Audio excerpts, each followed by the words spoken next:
Okay, great. Hi everyone and welcome, and thank you for coming along to our Measurement Month Unplugged session for 2016.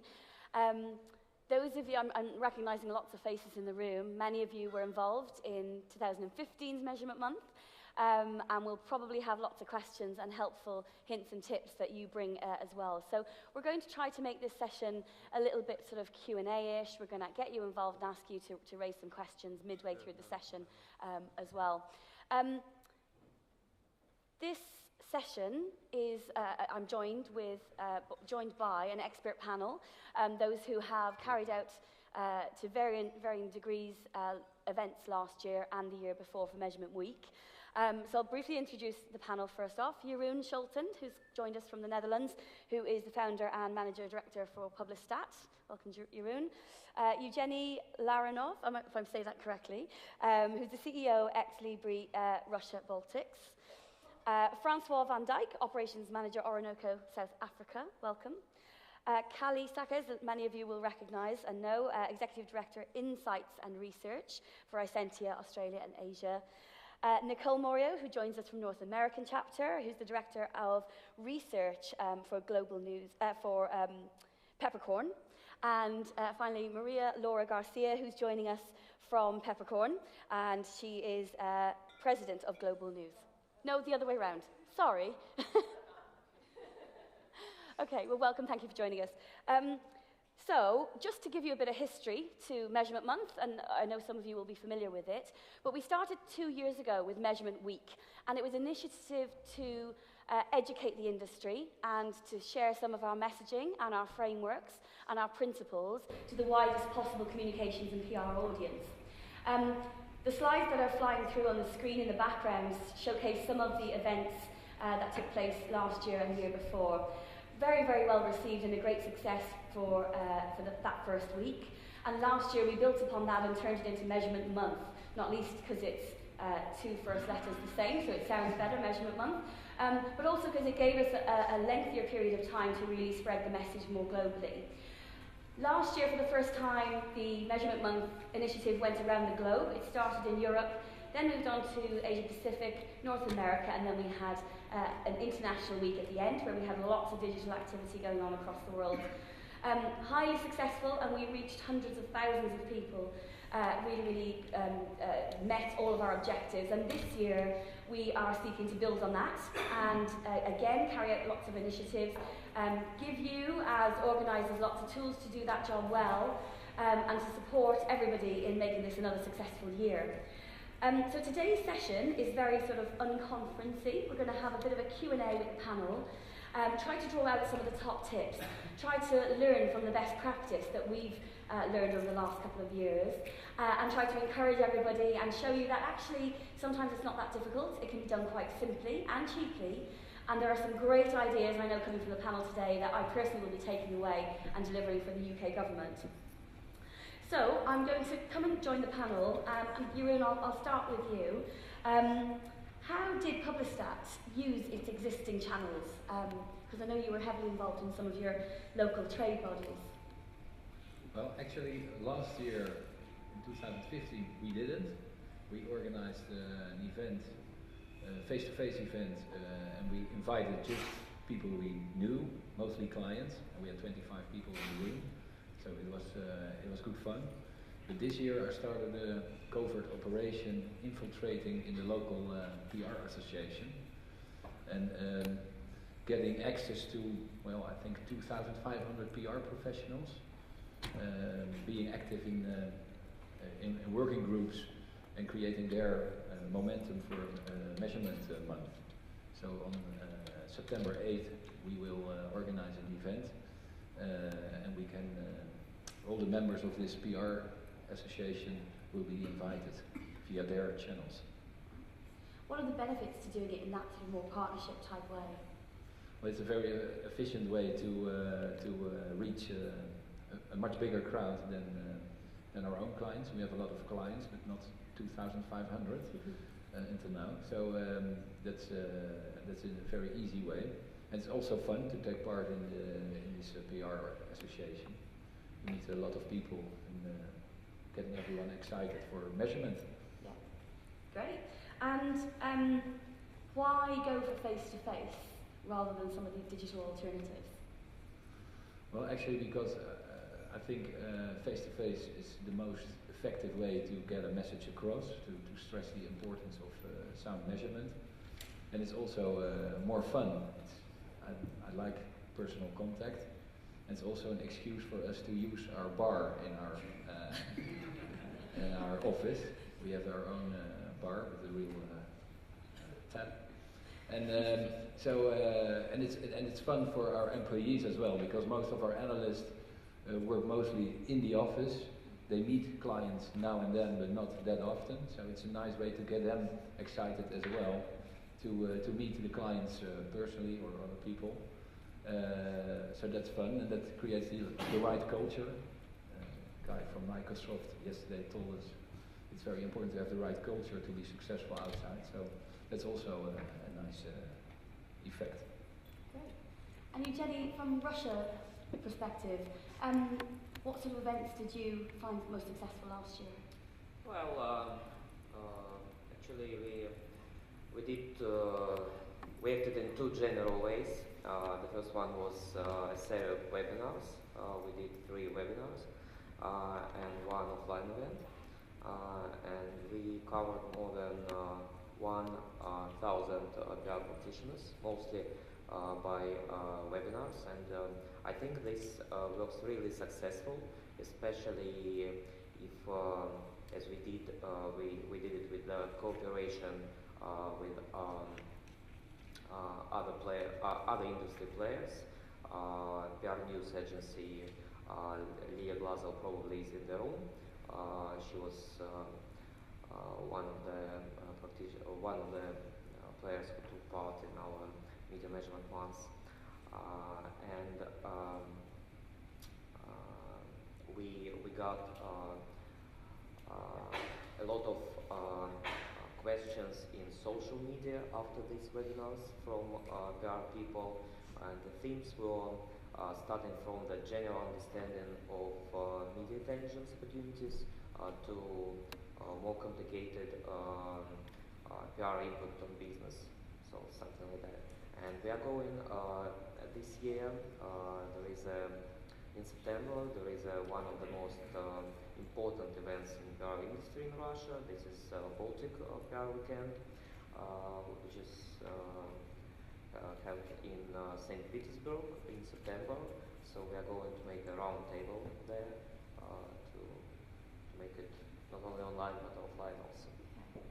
And do you think it makes a difference? Generally then, I suppose, the Russian audience, do you feel like it moves them on and gets them more interested in measurement? Well, there is a lot of interest in measurement actually, and when we get the questions, we understand that the most interest is in educational process, because PR people, they wanted to know basic metrics. They want to understand how they can act in a better way in measurement, and that's why it's great to help to hold the educational webinars. It's great to probably discover AME College for them, and we have a great international certificate course, and we will probably, with our working group, will probably launch a new course, PR Impact on Business, this year. So I think it will be really great if all of us who would take part in media measurement months will say about this AMIC educational activities, like a global education program, like AMIC College, and even case study bank, because there is a lot of really interesting cases that clients can use in their measurement program. Great. And Francois, we heard yesterday from Chris Foster about a new maturity model that AMIC is working on at the moment. I just wonder if there are different maturity levels, do you think, that exist regarding measurement sort of across the sector? Certainly, I mean, and it's important to notice that it's not just company-based. I think it's people-based first of all, even in organizations. So it's important to teach them your own people wanting the cultural issues in your own organizations. Countries very much so, but my experience even in South Africa, and we operate across a few markets, is that there's even different levels of understanding on this journey of measurement, even in cities. So you will find a city like Johannesburg much more open to new measurement and best practices, whereas Cape Town is very much scared of change, and guys like Durban doesn't really care at this stage. So, and even you know, across country, I've spoken at conferences about measurement where I only realised afterwards I was totally, speaking totally Greek to the audience because they just learned how to write a press release, even though they're practitioners. So definitely, and I don't think it's purely an African issue. I think it's a global issue, but it starts basically with people in your organisation. We assume a lot of things. One thing I've learned is never assume anything. Don't assume your people know. You need to hammer this into them every day. You need to educate your clients and the markets in general. So it's interesting to track the changes of the maturity level. And I think it's a great initiative which Chris and the team has launched. And it will certainly help a lot because it's not the same answer for every market. It's not the same products. It's not the same interest. So is the message partly tailoring the message to that audience that you're delivering? I think very much so. I mean, it's not different from any real PR activity. As we've seen through the conference as well, I wrote an article years ago on bringing back the public into relations. And it's the same with us as well. What we do with education and measurement month is not just an educational exercise. It is a marketing exercise for our industry as well, and we need to see it as such. And I think we forget that aspect a lot. It's a great opportunity to interact with clients, to help them grow, to teach them. You need to bring value to your clients. So this is a great opportunity to do it, even if they're not ready for all the different levels of maturity. Just interestingly, you mentioned language and cultural barriers. How have you sort of sought to overcome some of those? Last year in Stockholm, I was listening to some of the workshops on operating across different markets, and I was thinking, you have an easy job. I need to handle 11 languages, official languages in my own country. So I think that is the biggest challenge we face. It's easier for me to communicate in markets like Nigeria and Kenya because the language of business there is mostly English. We don't really focus on the French and Portuguese markets just yet. But internally in South Africa, we do face media being broadcast in 11 languages. We need to employ people to understand firstly the language and the context of it. Obviously, in countries in the different markets, we run it totally with local people. The old concept of think global, act local. There's no point for me in sending a South African operations manager to Nigeria because they won't survive. They won't understand. Like I said, the markets and the needs of the market is very different depending on where you are. Thank you. And Kali, sort of similarly, there were two incredibly successful events last year that you managed in Sydney and India. And yes, I see he's giving you the nod. Is there anything from that you would do differently? Yes, quite a lot actually. It was a good learning experience for me. Our Sydney event, we were very, very lucky to have the best keynote speaker around, Justin McNamara. I'm not sure what I'm going to do this year, Jim, because you've moved to London. Thank you for that. We had a great keynote speaker. We collaborated with the PRIA, the Australian PR Institute, and we brought, it was a lovely event of about 50 people, and it took a lot of effort to organise on top of all the other events that were available that week. So at the end of that, I realised that the trick for this year for us is to amplify that event, to use Periscope or technology that will really help us, spread that content throughout different markets in Asia, and really in different time zones. Asim and I battled with our time zones quite a lot through Asia, and not many people could attend in Sydney in person. So we really have to think about how we get it across the regions, how people can access the great content that we created well beyond measurement month. You know, if we had recorded it, if it hadn't been available, people could have gone and accessed it in their own time. So that's something that I'll definitely be focusing on for this year. Okay. And generally then across the Asia Pacific chapter, were there a number of things that you thought, well, that went really well, I'm going to replicate that again? Absolutely, absolutely. Asim ran 3 great events and was part of 3 events in India which had great participation, really great thought leadership. The APAC chapter, APAC chapter ran a webinar that was incredibly successful, and I think that we had our highest turnout ever for a webinar. And the key to that success was starting early. We promoted it well, and we had people that were very invested in it. So we had Mary McDonald, we had Asim, myself, Michael Zibiani. We were all promoting it ourselves quite a long time before it, and we picked AVDs as a really I guess obvious target for audiences that wanted a smarter way to measure. So we picked a great topic, and it really worked for us. We got some really nice data. I think one thing that we will change is make it a little bit shorter, because we saw participants leaving at the 45-minute mark. So webinars need to be under 45 minutes. I think that's what we'll work on this year. Right, that's really helpful. Nicole, North America, obviously you're sort of new to this, first-time participant. How did you get started? I'm kind of new for 2 different places. One, the North American chapter, I'm helping to oversee it this year, but also for my own company, Peppercom, a PR agency that really hasn't been involved. It's usually just me kind of standing in front of a staff meeting being like, measurement's great, please pay attention. So for us this year, last year, the North American chapter did a really great job of getting editorials out there through our kind of the agency and industry groups, so PR News, PRSA, IPR. One of our goals this year is to maybe look to expand beyond just the PR ones, maybe looking at WOMA, the Word of Mouth Organization and Association, and a few others to really make sure that the importance of measurement goes beyond just PR. We're also looking at the education part of it. We know that there's kind of 2 audiences. There's the converted and there's the unconverted. So making sure that there's information available for both. We know education is a big thing, the college.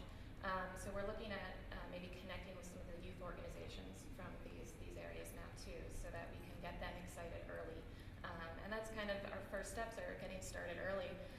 For me, kind of getting the big download and connecting with some of those industry trades. And for Peppercom, it's meeting with our agency marketing group, letting them know exactly when it is. We're probably going to want to hold a breakfast.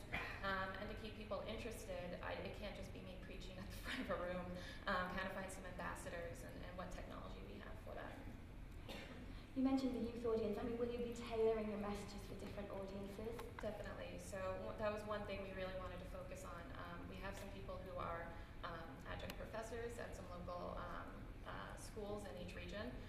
So our goal is really to make sure that we create what we're calling kind of events in a box. So it's not just a template for email, but it's kind of ideas of how to reach out to different people so that they can hear what we're talking about.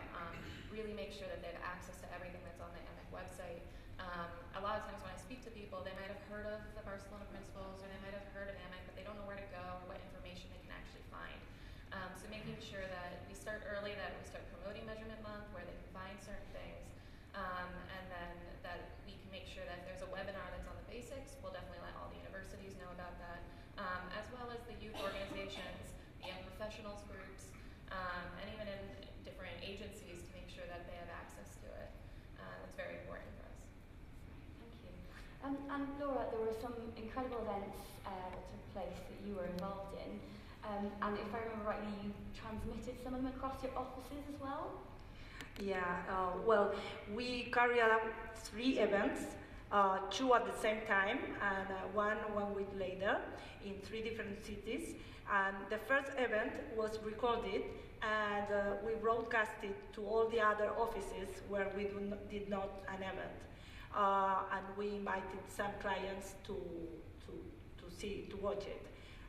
Well, it was a very, very good experience, because we are still in the process of creating frameworks in our region. The media analysis market is not so mature, so it was an excellent opportunity to talk about media analysis. And you did a very brave thing. You invited a competitor to become a partner. How did that go? Yeah, well, we invited in Colombia. We have a competitor who is also a member of AMEC. So we decided to invite them to share the event, and they agreed. So good for them. I think they are there. So I think it's and it also happened something very interesting in Argentina, because we made an open event, and media monitoring competitors came. So after the event, we invite them to start a discussion, to start meetings in order to create a framework, and we are doing that today. So I think that media analysis is different from media monitoring. In this business, we need to share more. We need to be more collaborative in order to establish frameworks and to do the educational process we need to do all the time. So this framework is used in working in collaboration extensively, I guess, with some of your competitors, but bringing together best practice. Is that the sort of thing you're thinking of? How will it work? Yeah, we're working on it. We are working on it, especially. There are not so many companies dedicated on media analysis. There are more companies on media monitoring that also do analysis. So we are working in the first stage to talking about how do we can establish frameworks. Okay, that sort of brings me back to your point earlier on, and I just wonder, what do you think the key benefits are when in doing some of the events that you did last year, and was there a noticeable difference in the market as a result? Well, I see it as a long-term investment. I think it's in the interest of us all if we can increase the interest and desire for evaluation. But we had one prospect. Later on it became clear that it was a prospect who called us a half year later, and we are now doing a really nice analysis for this organization.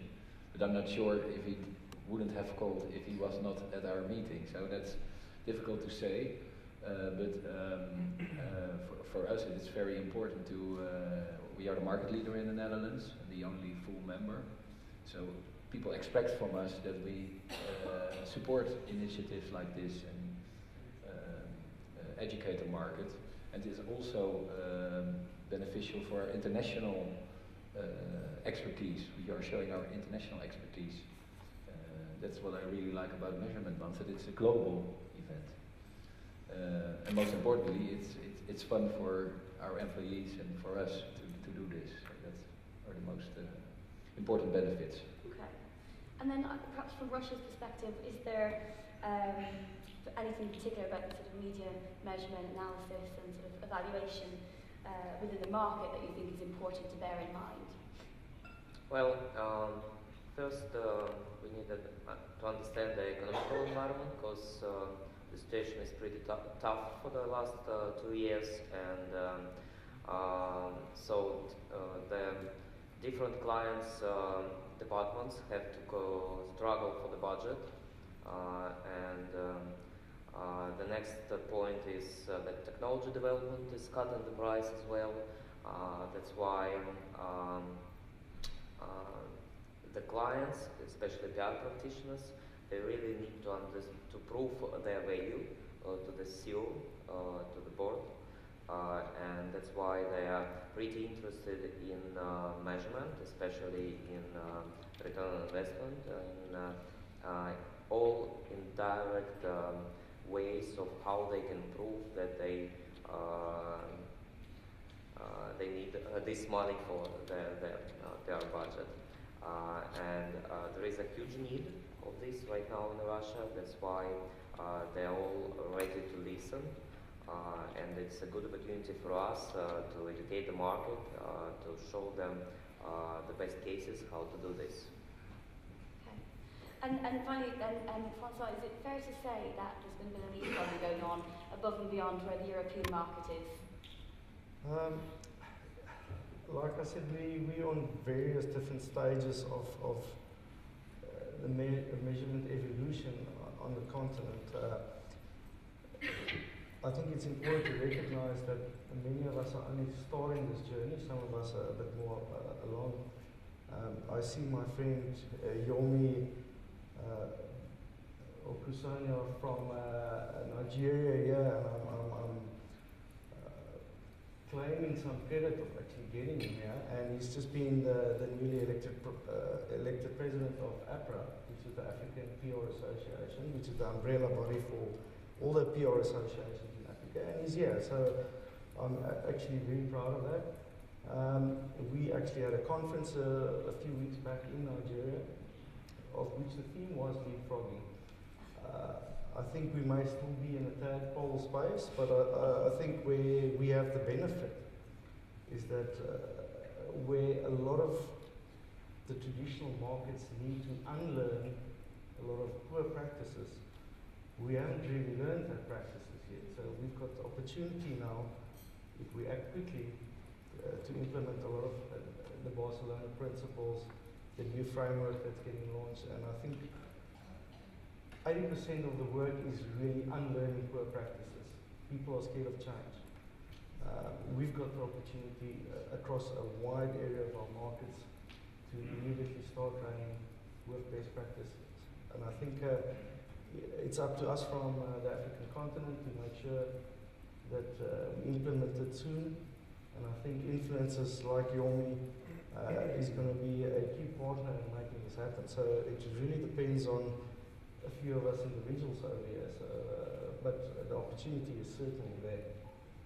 Great, thank you. So at that point, because we're about halfway through, I'm going to just come out to the audience and ask for your questions that you have to pose to the panel.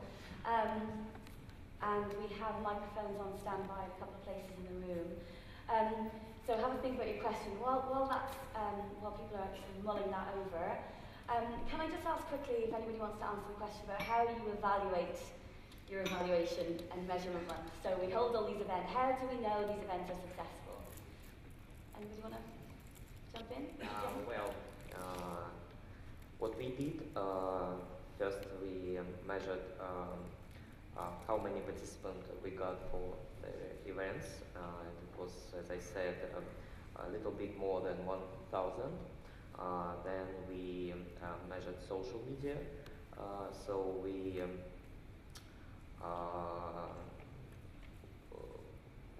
actually measured the media outreach, and it was around 3,000, a little bit more than 3,200. And I think this is the reach of the audience, of the target audience, is the main key indicator in this case, because it makes us understand how many PR people are involved in this media management month event. Yeah. Thank you. Okay, I'll come out to the floor then for any questions. Got any questions at all? Okay, so I have a quick question. Did any of you coordinate your event and the content of the event that you made with other events that were happening for the measurement month? I can say we're going to. The plan right now is to. We noticed in North America, across all the different states and regions, there are a lot of events that happen kind of in silos, which was great for last year. We just wanted to get the word out, and we know that a lot of the trade publications were very active, and we were very happy with those results. But we now want to make sure we're working together. So we're kind of creating a centralized North American hub that's going to have everything listed. People have to let us know when the events are happening so that they can be coordinated a bit more. And then we're going to try, in some ways, whether it's a Twitter chat or anything else, to, if people are in the same time zones, they're only a few hours behind, try to coordinate that a bit more. So I think that's our next step and one of our goals for this year. Yeah. But it's very much that event in a box I spoke about, a centralized hub, making sure there's a center for gathering all the information, and very frequent updates to keep everyone going there. The time zones really do impact that, Carlos. It's very, we have to, if you want to participate live in a webinar in the US, it really is in the middle of the night. So it is important to record and to do things like tweet chats and that sort of thing. So you are making the material available when people are ready to access it. And then we spoke about the content. Yeah. Not just No, the time, yeah. the live. Before, no, after. Yeah. And, Now and what you're going to talk about, we all talk about the same thing.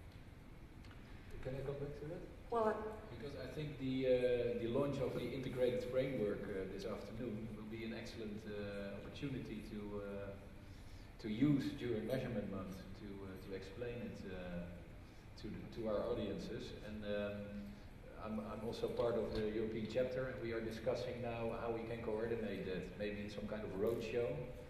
Last week we had Richard Bagnall invited to come to Holland to speak on the biggest PR conference. And well, I noticed that really helps to explain the importance of measurement. I think the other thing from European Week last year was that relatively near, within a week or two, there was also UK Social Media Week. And despite the fact that we had that week happening in Europe, we decided to run some of the European dates to align with the Social Media Week. So we added a bit of flexibility just because it was just the right thing to do, and carried out some digital specific activities that aligned with Social Media Week, and we were then able to sort of cross-contaminate some of the messaging, use similar hashtags and start to join things up, not least to get AMIC more seen, but actually because some of the outputs from Social Media Week were focused on tracking and evaluation and analysis, and they were really pertinent to our audiences. So it was great to be able to sort of tap into that and then share some of those messages, because I think you're right, content is obviously going to be incredibly important. I would also say, we all know SEO is very important at this point to create authority for it. So the more we share the content and people are linking to the same things or commenting on the same things, it will come up. You know, Google's a question and answer machine. So if someone who might not even know about AMIC but is asking questions about measurement, and we're able to have such great content out there that was shared widely and it has more authority, it will show up. So there's a huge benefit then for us sharing that content, making sure it's going across silos as well. Yeah, last year we shared different content from other regions, from AMIC players, and it was a pretty good success. So we got many questions about not only Russian content but also about other countries' content. Was there another question on that table? Quite a few questions. Hi, I run business of news and media in Poland, but a significant part of my customer base are the people connected to, let's say, generally speaking, administration. Central offices, ministries, local government, stuff like that. How do you, let's say, bribe them to get in touch with an organization like AMIC? Because these guys are usually not very open to do something differently. LA is also for you. I mean, how could you make people from this part of the market interested in events and learning and expanding their own knowledge base? Yes, a good question. I think from a UK government perspective, we're doing lots of good work. So part of it is about showcasing that and sharing best practice. But also I think being connected with a wider community means that we can stay on the front foot. And it means that when we're running events and things, we're talking about sort of the latest industry thinking. We're talking about thought leadership, and it's cutting edge, and it's the newest topics of interest that, generally speaking, that audience should or does have an interest in. I think also what helps enormously is if you've got support from the top. So in our organisation, we have our Executive Director of Government Communications, and he's a real advocate of all of this work. So he stands up and talks about this time and time again. So part of it is sort of nagging and reminding people and continuing to hammer away at that message. I think the other thing is to show people how to do it, because it's great to say we do all this wonderful work and we've done it and somebody else has done it and here's some great case studies. but also people need a framework to operate within. So I think later today, when we hear about the new AMIC framework that's being launched, that's going to be an incredibly useful, really user-friendly focused tool. So I think it's about giving that something back and showing people how to do it so that they've got almost an operating model to use. Can I also add to that, Nancy? Could we have a microphone? My name is Asim Sood. I'm from Impact Research in India. We did something very, very similar in India. And I must tell you, we took inspiration from the work that GCS is doing. And we approached the equivalent of GCS in India, which is called Press Information Bureau. We approached PIB and said, you know what?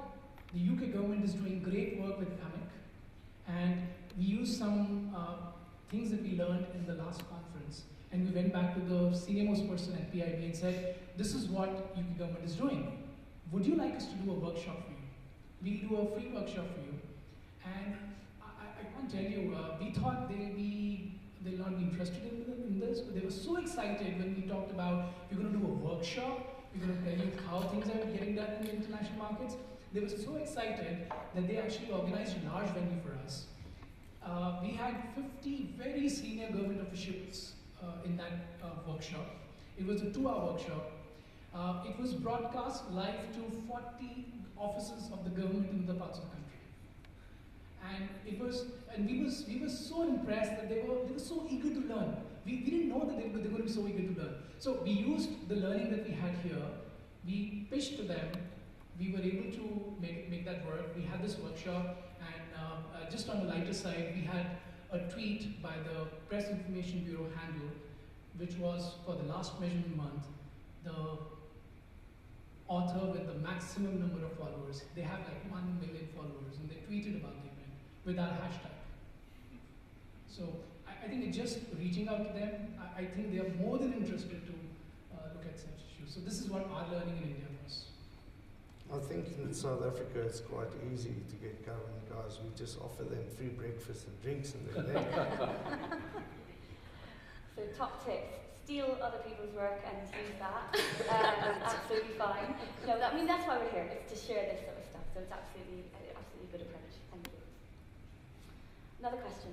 Oh, Andy West there at the back. Hi, Andy West from Hotwire PR. I just wonder what the panel's opinion is on whether or not there ought to be a central theme for Measurement Month. Is there a core set of messages that we want to put out there around the world, rather than a disparate set of individual events that sometimes only serve the purpose of the organisation that is organising it?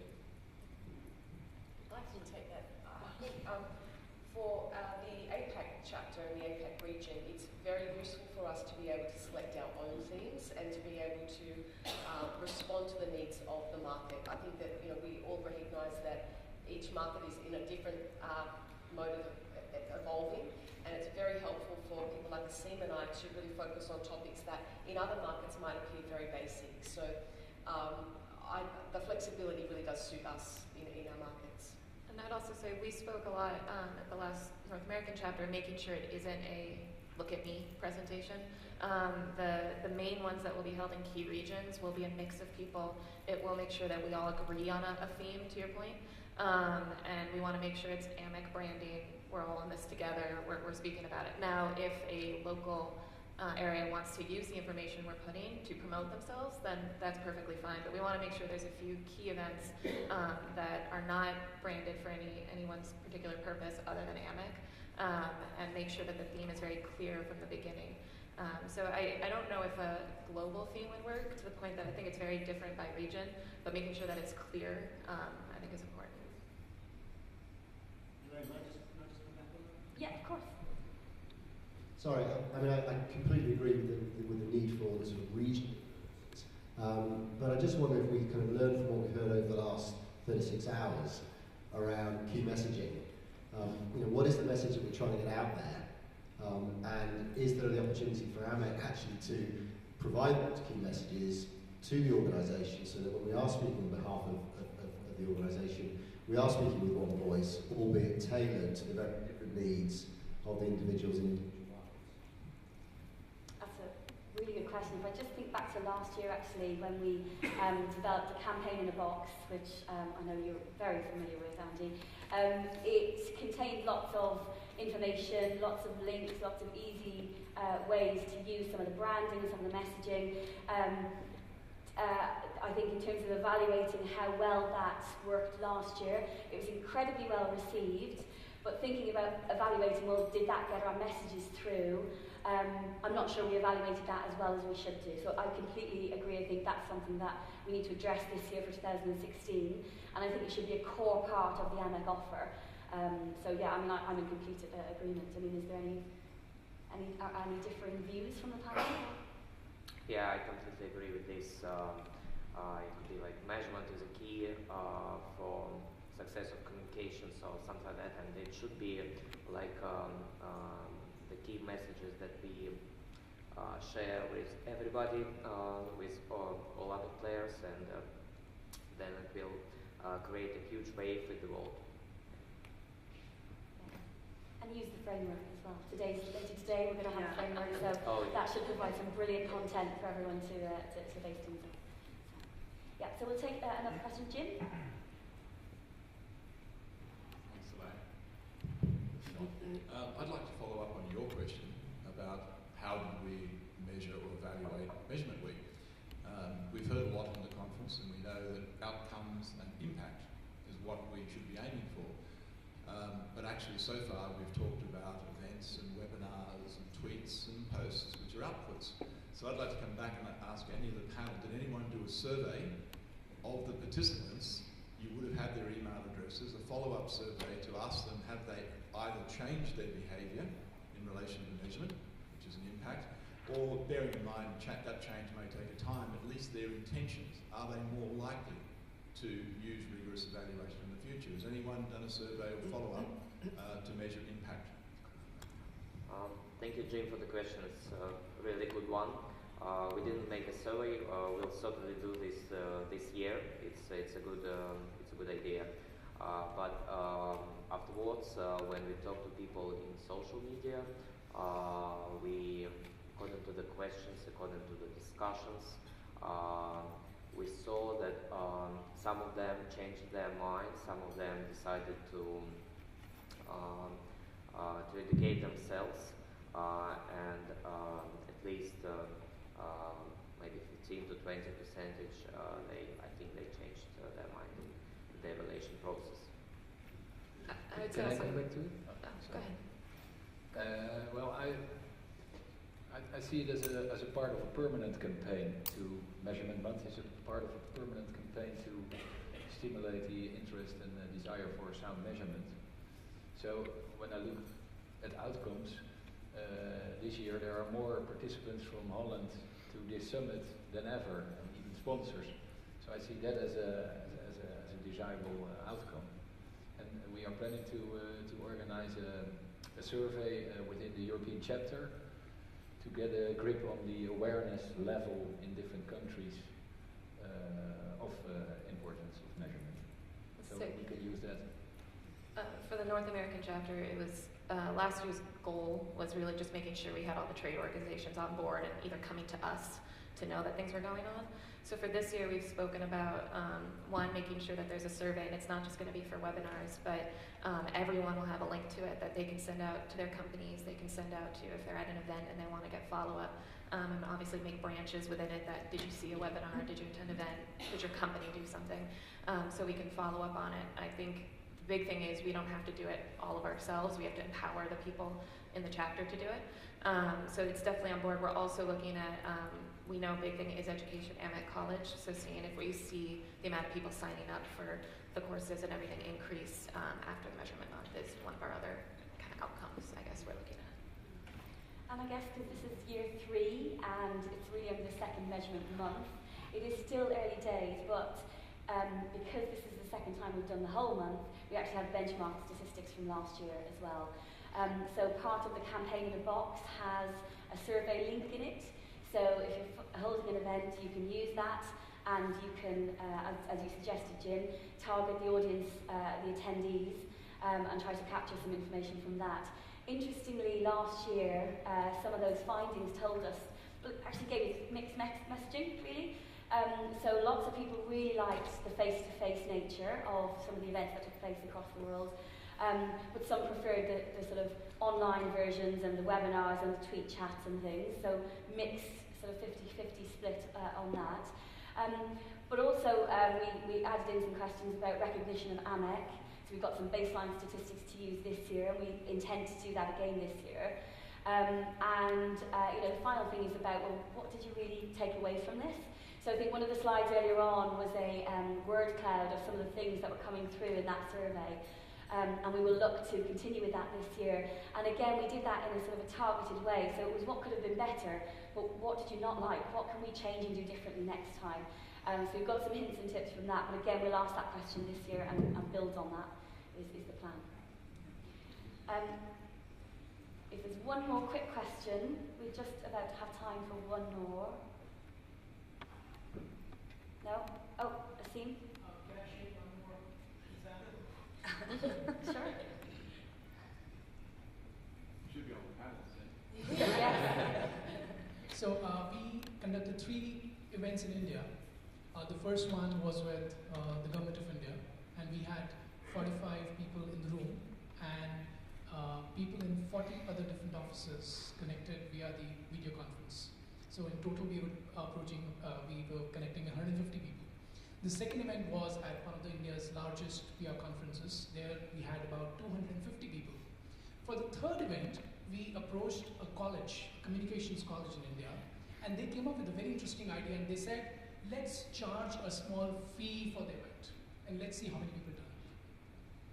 So the fee was very small, but I would say small, but still okay for Indian standards. So we charged $20 for the third event, and the fee directly went to the college, but we charged that fee, and then we had 35 people attending. So that was something very interesting that we tried last year. I don't know whether we'll do something similar this year or not, but I just wanted to share this, that we charged for one of the events. Right. Thank you, Steve, that's helpful. And actually leads on nicely, I guess just whizzing around the panel quickly, you must have a top tip or two that you would say are really important for the guys here to take away today. So Ewan, can I start with you? Are there a top couple of tips you think are most important? Well, if your market is ready for it, use the framework, the launch of the framework. I think that's an excellent opportunity. Use the existing channels, including trade press. I think that's important. And order enough bitterballen, the Dutch snack. Make it fun, the event. I suggest to start earlier, put the hashtag, unite with competitors and other industry players, also associations, and just make a series of events, maybe some of them webinars. I think we underestimate the importance of educating the market. We don't see it as a measurement nut. Yes, there's some events in there, but every little opportunity we can get, we take. Because if we don't educate our clients, they're not going to grow. If they don't grow, they're going to die, which means we die. So, even if it's a small event, start with it. It's absolutely critical to grow the industry. I think starting now is my top tip. September comes around so quickly. The other one is to start internally. So start the focus internally so that you're not the only AMEC ambassador that's driving these events. As much as you can carry people along inside, I think that really resonates outside as well. So get your team members on board so they can participate in webinars, but also really sort of start to become that evangelist that we need in those regions. I would say from the Peppercom point of view, so more of the PR agency point of view, I've noticed that depending on who the audience is, some people tune out the minute you say measurement. So really thinking through what their problems might be in their day-to-day and how measurement can make it easier, so that you have a range of things. It's not just one in your face, let's look at the frameworks. I can tell you maybe there's 15 people who I know would love the framework. Everyone else would kind of be like, oh, I don't want to look at it. So making sure that whether it's a tool training that could just make their life basically easier, but think through what their problems are in day-to-day and use that to introduce them to measurement so they don't feel like it's one big dump of information. I think it's an incredible opportunity to talk about measurement, to talk about best practices, to share with others, to involve competitors, and it's good to use technology to broadcast and to use social media in order to potentialize their reach. Great, thank you. That's really helpful. So you heard it here first. Plan early, involve alcohol where possible. Sounds good. Free alcohol. Free alcohol, yes. Yes. Possibly a small fee, good tip from Asim. Share best practice. Use some of the work that's already out there as the basis of your content. Involve the competition, because actually it can lead to some fantastic results, as we've seen. And use technology. So some headlines there. Thank you to the panel for that. This year, in terms of dates, the first week is European Chapter Week, so that's the 5th to the 9th of September.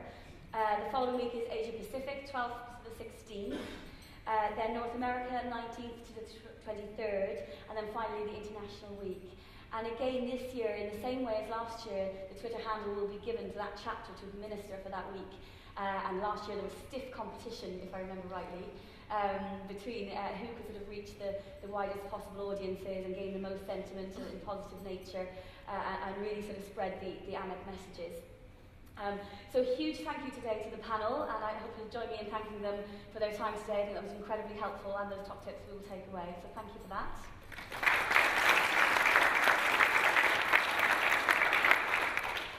And please use some of the messaging that you're hearing throughout the rest of this conference to continue to spread that word. And the framework later today is going to form, I think, for you all a really great basis for that content. So do that. Tell us what you're doing. Get involved. And if you've got any questions, give us a shout. But good luck with your events. Thank you.